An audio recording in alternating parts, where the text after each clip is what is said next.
Chris Sewall here, baseball card collector, investor, dealer, in that order. Welcome everyone. A couple weeks ago, I released a long-term investment video, and actually was my most commented on video ever. That wasn't an adventures in card dealing story. I included a link to that video in the description below. If you haven't seen it, I'm going to be talking a lot about some of the points I made. So if you haven't seen it, I would recommend you watch that one first.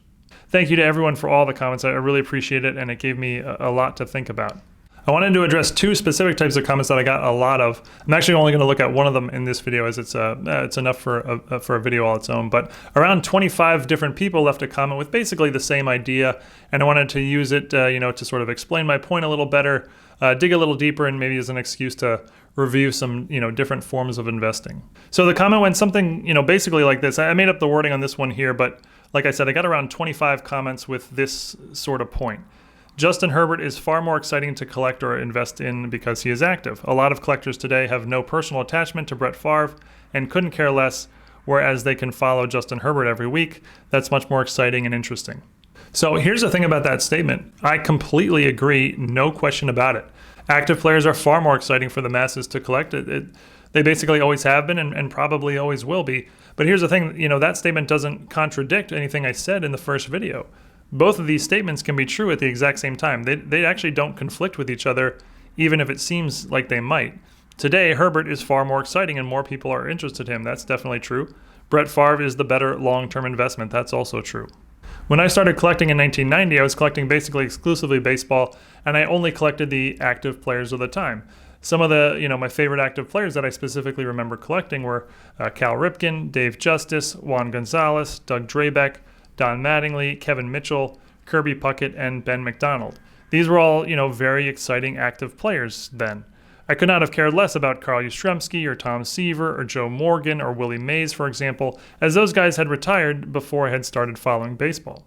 But for someone new to the hobby today, there is no difference between Cal Ripken and Kirby Puckett versus Joe Morgan and Carl Yastrzemski, as they're just all long retired, even though Ripken and Puckett actually played an entire generation after Yastrzemski and Joe Morgan. In the long run, the excitement factor gets neutralized, and this excitement factor getting neutralized will eventually happen for Herbert in relation to Favre as well. Again, this is in the long run. It's hard to imagine now, but this will probably apply to Luka Doncic as well versus Dirk Nowitzki eventually. Same goes for any similar example of an active player versus a retired great. Let's go back to some of the guys I collected when I first got started in the hobby. Again, this is sort of around 1990. For the most part, all of these players, with the exception of Ben McDonald, were major superstars in the game at one point, top 10 players. Ripken, Mattingly, Gonzalez, and Mitchell all won league MVPs. Doug Drabek won a Cy Young. Dave Justice was a Rookie of the Year. Don Mattingly was considered basically the best player in all of baseball for a stretch in the mid to late 80s. Ripken was probably the most popular player in baseball for a period in the mid-90s, and Ben McDonald was the top prospect in all of baseball for, maybe a good year or two. But in the long run, Ripken and Puckett made the Hall of Fame. Mattingly, Gonzalez, and Justice had respectable careers, but certainly not all-time great status. Mitchell and Drabek fell into obscurity, and Ben McDonald was a total bust. From a purely long-term investment strategy, I would have done much better to simply invest in 8 established retired guys, to take your pick. This is most likely what will pan out with these 8 guys here, which was the example I used in the first video. But you could pick any 8 top young guys in any of the sports today, and it will still probably apply. A couple will be Hall of Famers, maybe one will even be the GOAT. A few will have established careers, but more in the good, not great category, and a few will, fall into obscurity, which is which, who knows, but it will probably pan out that way. So in the first video, I used these 8 guys as an example of players who were at the top of the game, early in their career. First 5 seasons or so, MVPs and Cy Youngs and Rookies of the Year. We're talking top young players in the game with their cards being high demand. And they ended up with respectable careers, just not all-time greats. And, here are the 8 I used for the quarterbacks in the NFL. Some of these guys will probably even make the Hall of Fame, but the point still applies. A lot of you left more examples in the comments, some really great ones. I'll just show a few more here. Just imagine for a second if one of these guys was in their 2nd or 3rd season today, what their National Treasures rookie card would be going for, just out of control versus what it would be worth just a few years later. Now, to be 100% clear, I'm in no way saying you should collect this way or invest this way.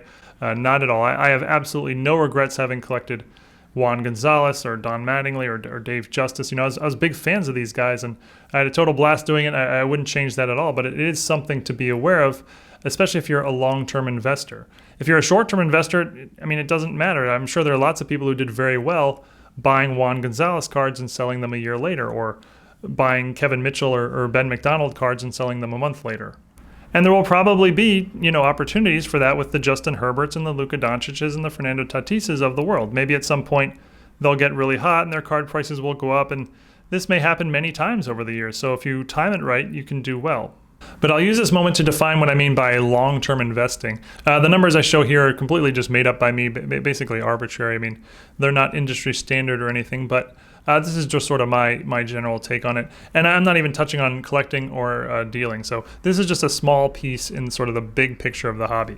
When someone buys something with the intention to sell it within, let's say, 3 months because they think it's about to spike, I call that flipping. You might do this if you think a player's going to, make a championship run, or he's going to get hot next month or whatever.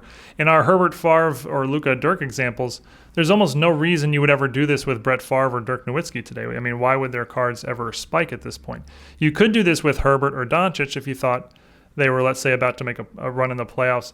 I personally almost never do this because it's very hard to predict. I think a lot of people, vastly overestimate their ability to see the near future when it comes to sports. But I do know people who do this regularly. Between 3 months and 12 months, I call that short-term investing.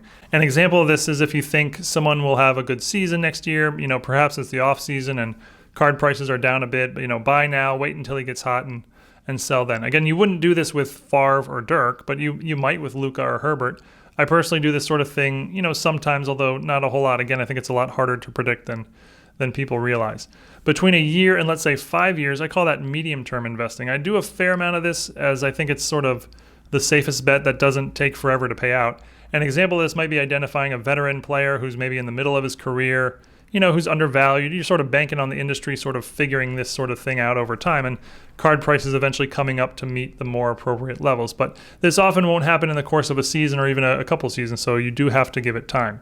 And anything over 5 years, I would call long-term investing. Here you're mainly looking for long, slow, steady growth, like a safe stock or even a savings account. I think this is the easiest category to identify good card candidates. As I mentioned, mainly retired greats and their high-grade rookies. It takes a while to materialize. You have to be very patient. But if you are, you can see very nice returns years down the road. I personally do this, quite a bit. Here's what I would guess the shape of the charts will look like for the active guys versus the all-time greats, projecting 10 to 20 years into the future. I use the Herbert and the Doncic and the Tatis examples, but again, it can apply to basically any similar such case in any sport. LaMelo Ball versus Magic Johnson, or Ronald Acuna versus Joe Morgan, take your pick. I obviously don't know for sure what will happen with any of these players or cards, but this sort of shape would be my guess, and in most cases, history has shown that it usually sort of plays out in this sort of way. The retired greats will just sort of trickle up little by little, nothing sexy. There'll be entire years where the card values don't change at all. There may be some, small spikes and drops here and there, where mainly when the industry as a whole spikes or drops, but generally just sort of slow, steady growth. There probably aren't a lot of PSA 10s left to be added to the pop report at this point, so the pop count won't change much, and over time, just more and more will disappear into personal collections, and they'll be harder and harder to come by. The young active stars, on the other hand, will go, absolutely berserk in one direction or the other, probably a number of times. Winning titles, maybe the card shoots to the moon, or injuries or bad seasons, and the card values plummet to the floor, and all the outcomes in between. There'll be, all sorts of unpredictable price movements, but in the long run, the median outcome for most of these, guys is to end up with a very good career, but not an all-time great career. And as I discussed in the first video, if that's the case, the card prices just cannot be sustained. And even more so because the pop count will probably continue to rise significantly, and eventually the demand will soften as new young stars enter the league and replace these guys as sort of, the hot young superstar of the day. So that's what I mean by long-term. Very few people are actually long-term investors, and that's totally fine. Most people are collectors or short-term investors, and that's great. You should do the hobby however you want to do the hobby, however you enjoy it. There's many different ways to enjoy the hobby or profit from the hobby. That's actually my favorite thing about doing the regular rollers videos I make every Thursday. We get all aspects of people in the hobby, collectors, flippers, people who are opening packs, long-term investors, young people, older people, etc.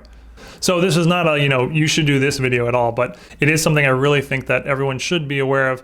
And I think there's just a lot of people who are not aware of it, especially who are sort of newer to the hobby. But thank you everyone again for all the great comments. Really got me thinking about things in some new ways, which I always like. And like I said, there was actually another comment I got a bunch of that I wanted to address, maybe save that for another video. But until next time, stay safe, have a great day, eat your vegetables, and tip your servers well. Thanks, guys.